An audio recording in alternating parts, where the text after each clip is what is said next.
ভাই সুজয়, এটা ওই ভুতুড়ে রাস্তাটা না? আরে কি ভূতের রাস্তা, চ। আরে ভয় পাচ্ছিস কেন ভাই তুই? আরে তুই ভূতের মামা ভাই, ভূতে তোর কিছু করবে না, চ। ভাই দেখ, সিরিয়াস বলছি, মজা করছি না। এই গ্রামে একটা বাজে রহস্য আছে। আচ্ছা ঠিক আছে, তুই গল্পটা বল, তারপর এখান থেকে পালাবো। এই গ্রামে একটা মেয়ে থাকতো, নাম ছিল মেঘনা।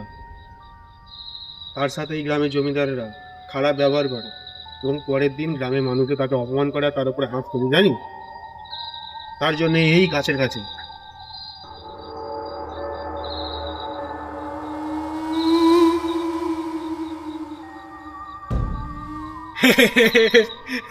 ভাই তুই একটা কাজ কর, ঠিক আছে, তুই ঠাকুমা ঝুলিতে কাজ কর ভাই, হেবি গল্প বলিস কিন্তু ভাই।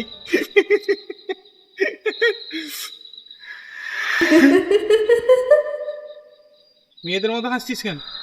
আবার ডাবল ফেঁকেছিস নাকি? আরে ভাই তুই মেয়েদের মতো হাসলি। খেয়েছি আমি, নেশা হয়েছে তোর, তাই তো? আমি সত্যি বলছি ভাই, তুই মেয়েদের মতো হাসলি। আমি তখন থেকে মুখ খুলিনি। তাহলে কি হাস? তোরা এখনো হাসিস আমাকে নিয়ে?